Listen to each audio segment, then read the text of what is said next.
Sobrang natuwa nga si Annalyn dahil muli nga nagpakita ng kabaitan ang kanyang ama sa kanya. Kaya naman, nagpakain pa siya sa kanyang mga kapwa-doktor sa loob ng ospital. Kaya naman, nagtataka ang mga ito kung bakit tela masayang masaya itong si Annalyn.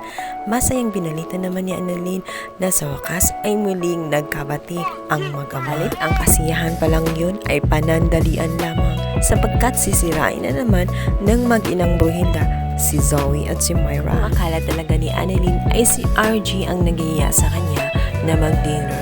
Sabalit, gugulantang siya sapagkat ang Brunhildang Moira ang napunta sa kanyang harapan. Inubuan na naman ng sungay nga itong si Moira sapagkat bumili na naman siya ng cake para lang ihilamos dito kay Annalyn. Kawawang Annalyn.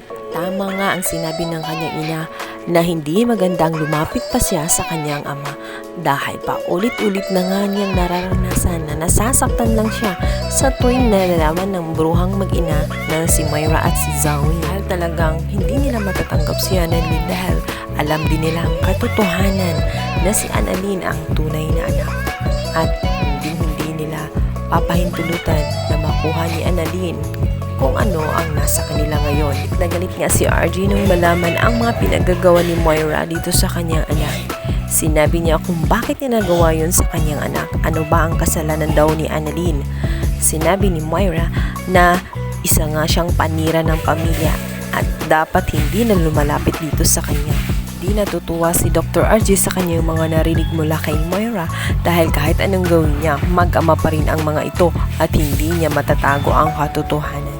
Sinabi ni Dr. RJ na hindi si Annalyn ang panira kundi ito ngang si Moira dahil sa sobra umano kasamaan nito sa kanya. Ito na kaya ang pagkakataon na lalayuan ni Dr. RJ nga itong si Moira dahil mapupuno na siya sa mga pag-uugali nito na hindi na niya kakayanin ito. Ano nga ganun ang mangyari dahil sobra-sobra na nga ang mga pinagagawa ng kanyang mag-ina at hindi na rin magandang pakisamahan.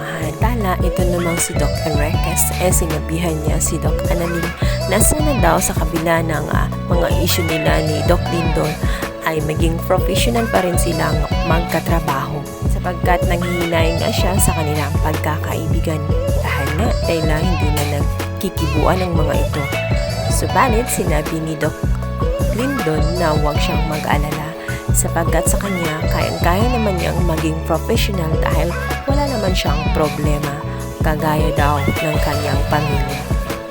Ang tinutukoy niya ito nga si Annalyn. Hanggang dito na lang guys. Maraming salamat sa pagkikinig at panonood. Huwag po kalimutan mag-like at subscribe sa aking YouTube channel. Maraming salamat. God bless everyone. Thank you.